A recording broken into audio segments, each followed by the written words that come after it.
মৌত কাসিন কুল্লু নাসিন শারিবু কবর বাইতিন কুল্লু নাসিন দাখিলু। মৃত্যু সবাইকে আক্রমণ করবে, মৃত্যু সবার কাছে আসবে। মৃত্যু চূড়ান্ত সিদ্ধান্ত, এই সিদ্ধান্ত থেকে কেউ পিছনে ফিরতে পারবে না, সামনেও যেতে পারবে না। যেখানে মৃত্যু আইসা গেছে সেখানে ব্রেক হয়ে যাবে। যেখানে মৃত্যু আইসা গেছে সেখানে ব্রেক হয়ে যাবে। যাওয়ার ক্ষমতা নাই, সামনে যাওয়ার ক্ষমতা নাই, পিছনে যাওয়ার ক্ষমতা নাই। যেখানে সিদ্ধান্ত সেখানেই চূড়ান্ত ফাইসালা।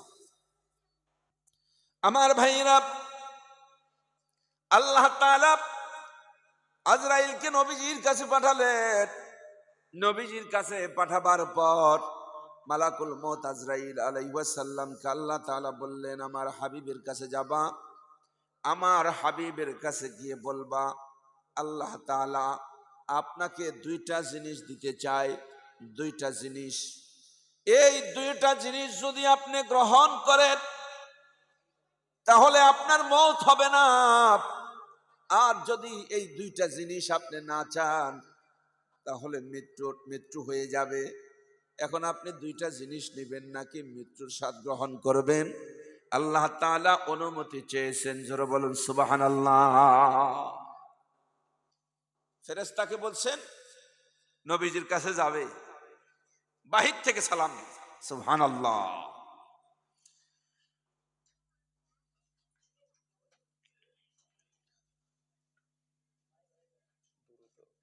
লা ইলাহা ইল্লাল মুহাব্বতে লা ইলাহা ইল্লাল্লাহ ইলাহা ইল্লাল্লাহু মুহাম্মাদুর রাসূলুল্লাহ সাল্লাল্লাহু আলাইহি ওয়াসাল্লাম।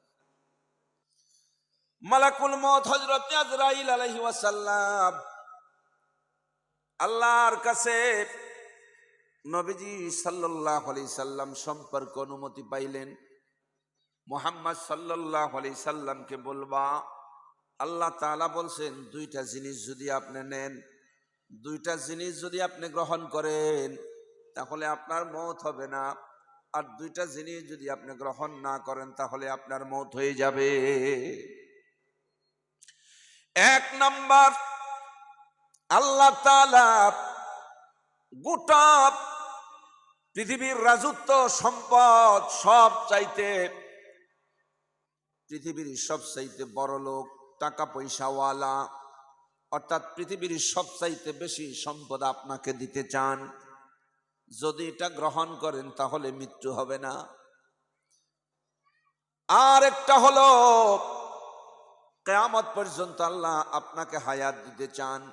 যদি আপনি গ্রহণ করেন কিয়ামত পর্যন্ত আপনার আর মৃত্যু হবে না।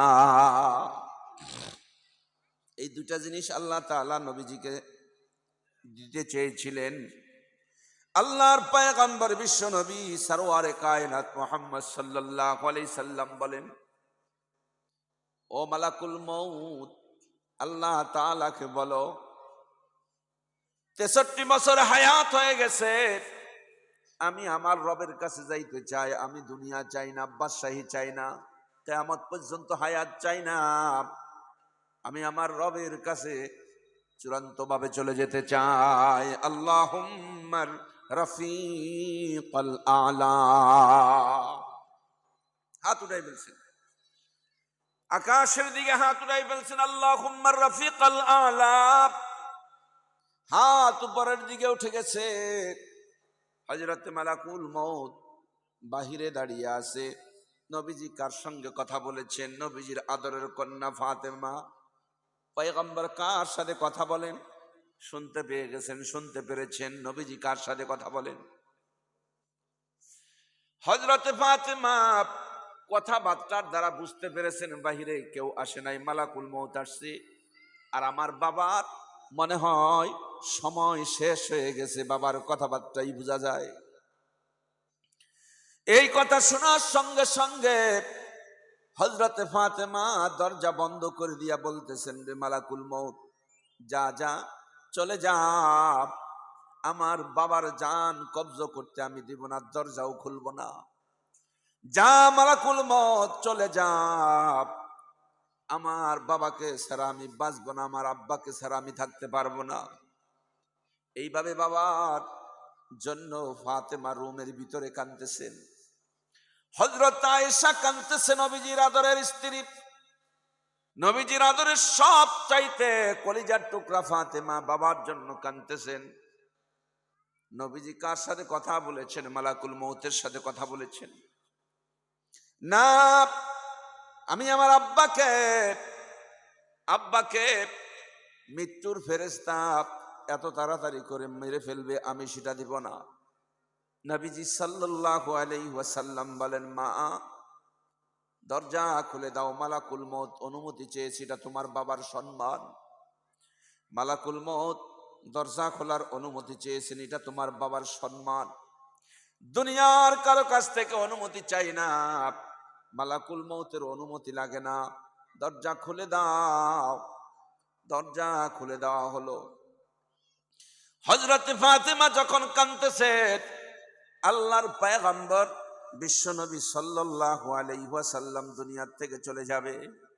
ফাতেমা বলে, বাবা কার চেহারা দেখা আমি এই জমিনের মধ্যে বাঁচবো? কাকে আব্বা ডাকবো? কার চেহারা দেখে